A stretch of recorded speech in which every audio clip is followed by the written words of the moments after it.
On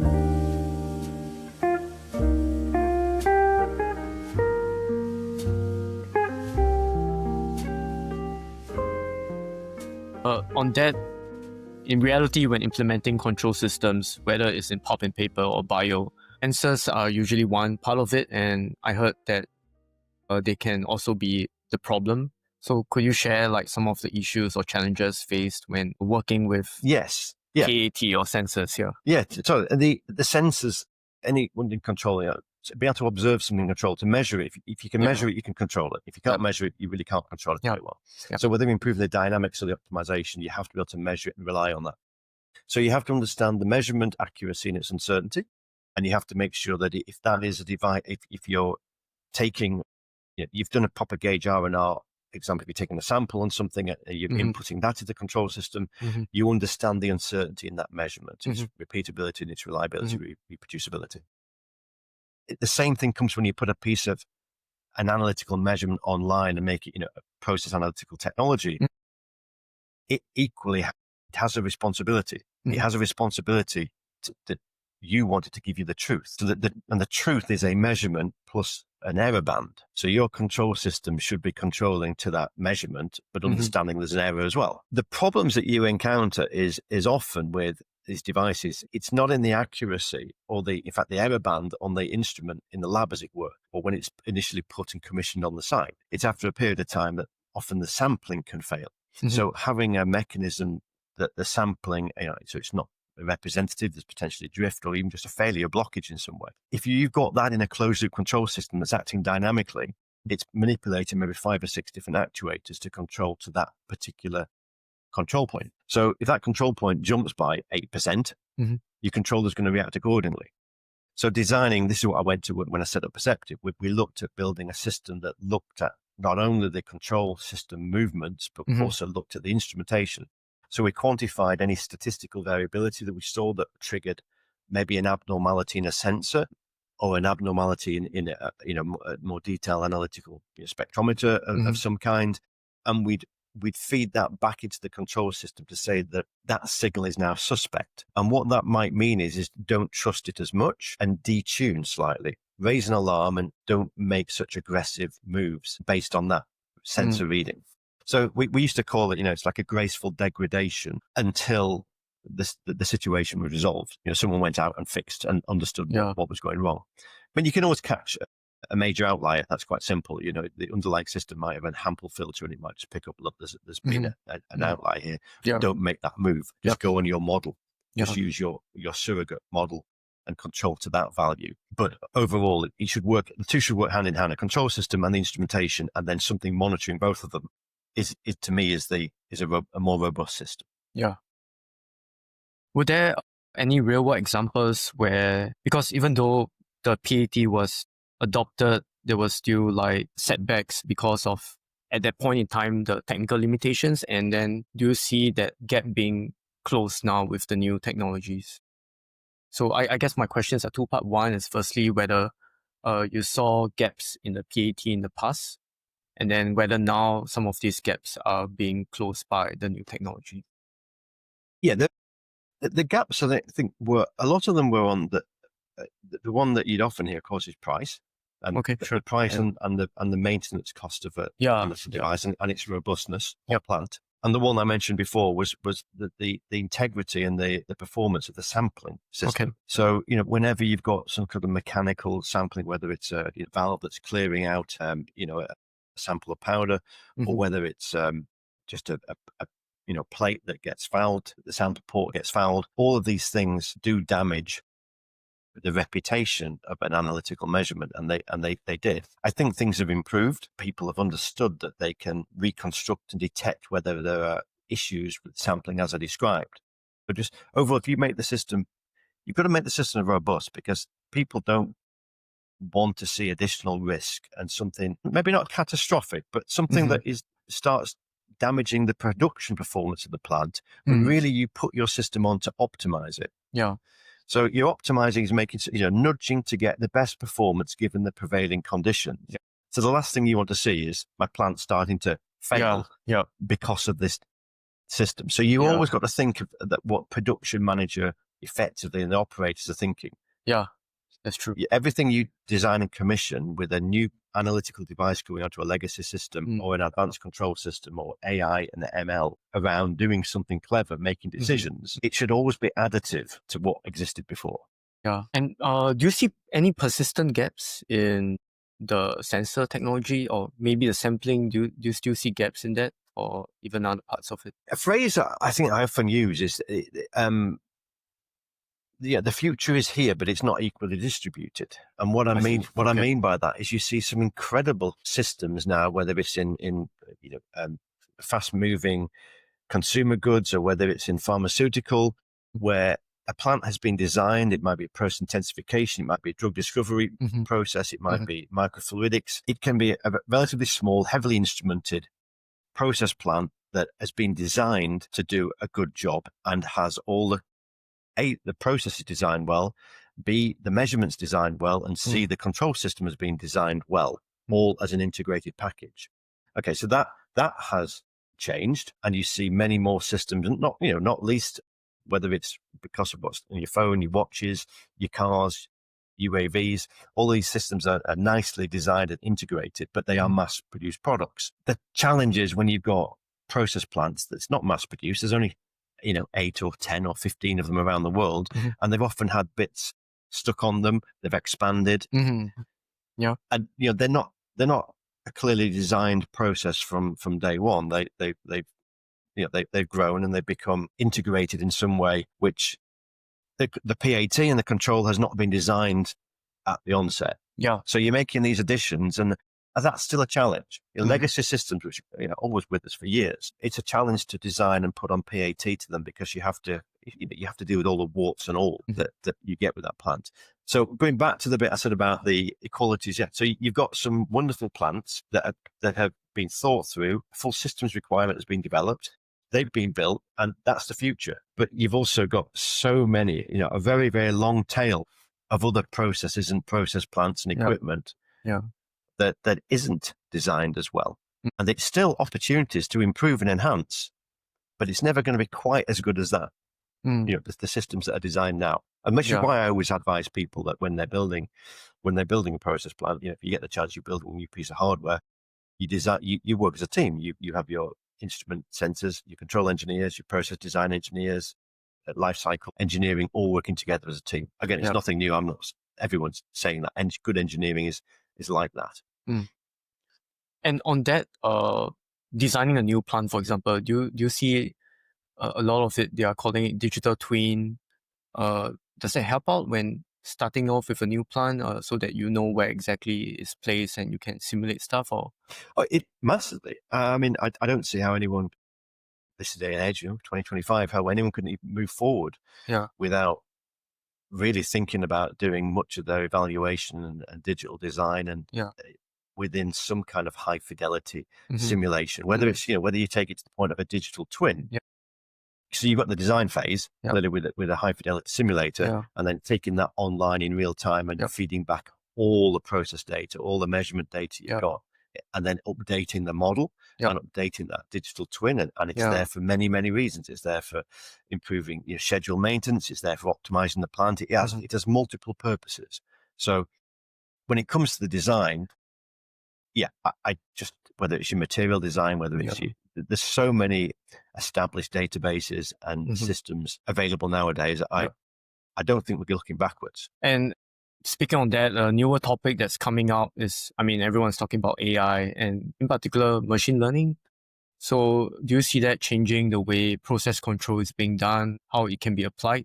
Yeah, it's a hot and slightly contentious topic in a way, isn't it? Because most people say, well, haven't we been doing AI? Haven't we been modeling statistics, analysis for many, many years? That's true. And so I like to kind of stratify it and ask people, what do you mean? Is it Gen AI and large language models? So you're looking at what they can do for you.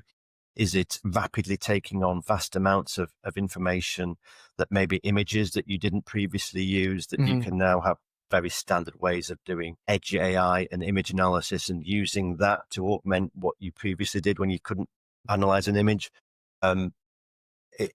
reinforcement learning, where you are giving, autonomy. You really are giving autonomy to your system and allowing it within some boundary to improve itself, to improve its model and its thought processes effectively, its decisions it makes. So, and I've only just touched on a few of the layers of AI.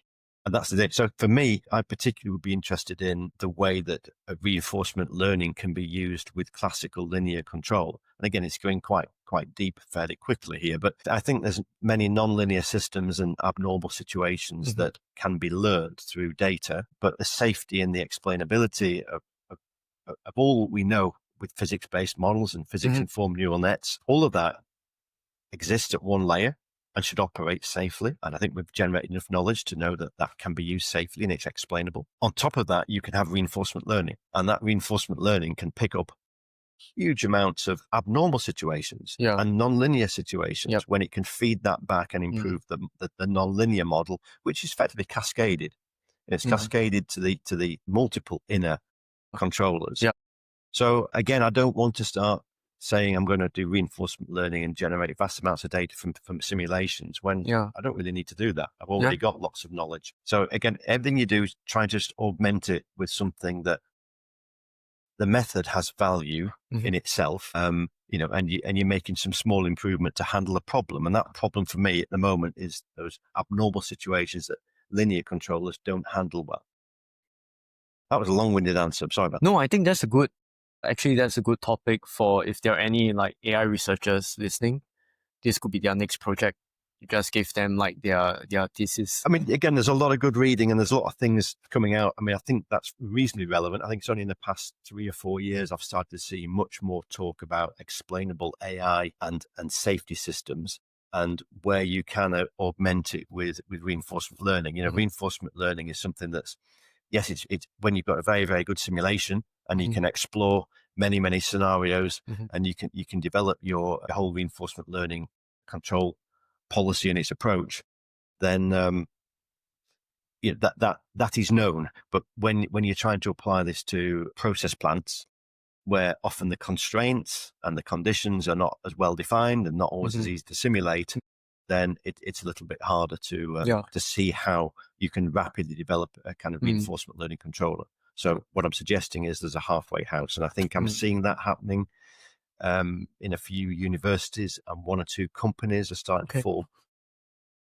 And speaking on that, for like startups and universities and even maybe emerging markets, how can they take advantage of these new technologies that are being created, whether it's in machine learning or in Industry 4.0 or digital twin? Because since my assumption is that they're coming in from a more cleaner base, meaning it could be a greenfield. Do you think there's a lot more opportunities for them to then design something that is really taking advantage of all the new technologies right from the start? It's a big question, isn't it? You've got, what do we want universities to, like? Maybe if they're designing a new like pilot plan, or for markets that are starting a new plan in this case. I think they've got huge freedom to explore how generative AI can help them. For example, I think we have seen that. You get the headline statements of what people have done with Gen AI and with AlphaFold and other things into drug discovery and material discovery.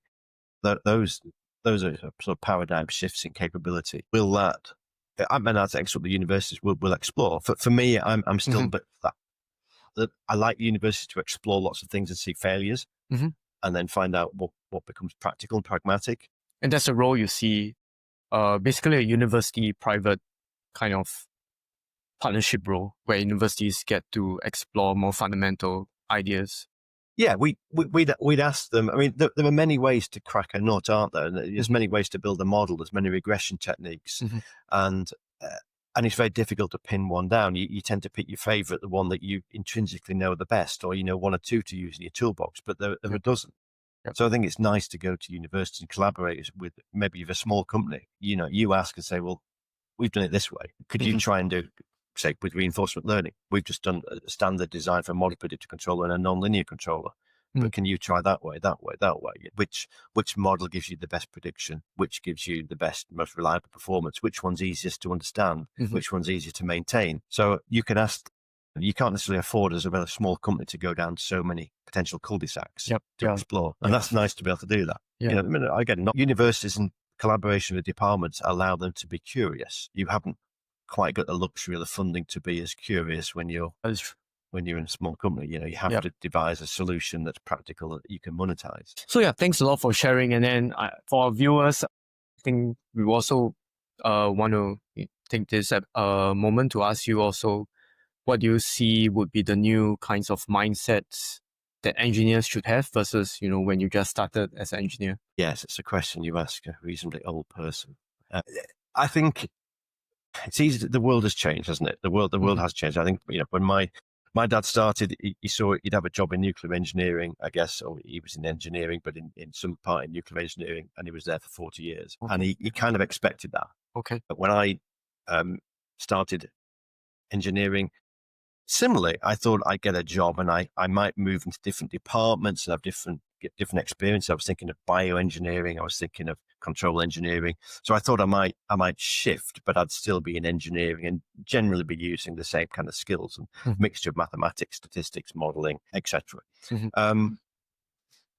Now, you've got to be adaptable.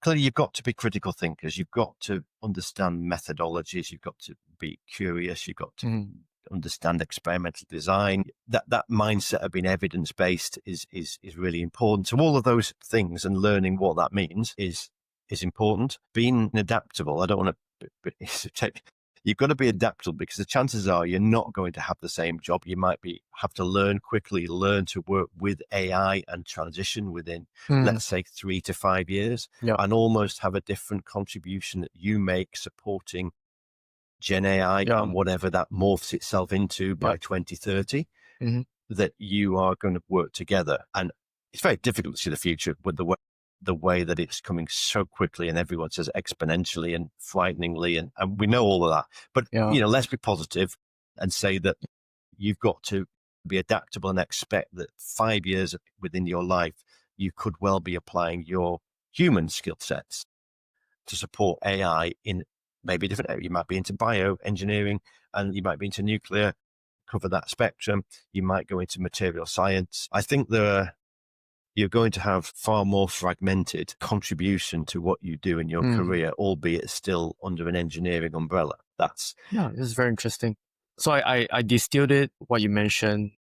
I jotted in my head, you mentioned to be curious and to be adaptable.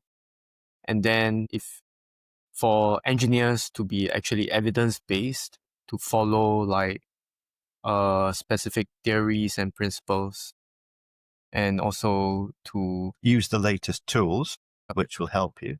But don't forget your systems engineering. Don't forget the methodologies that you've learned and all the fundamentals you've learned. They're still, of course, they're extremely powerful, and that's what you build upon. And that's part of engineering is you're building on blocks of knowledge, and you're not actually reinventing. You might invent something, but you're not totally reinventing. You're building on blocks of knowledge that you've learned. Yeah. Brings to mind actually the 3 words from Steve Jobs: stay foolish, stay humble, and stay hungry. Right? Yes, indeed. Well, he was a great mind, a great leader, and great minds think alike. Nothing like Steve Jobs. Nothing like Steve Jobs. You can edit that with nothing like Steve Jobs. Okay. Very enjoyable. Yeah. Thanks a lot for joining us on this podcast. Thanks, David, and hope you'll join us again on another one of our podcasts. Yeah. Of course I will. Right. Okay. Thank you.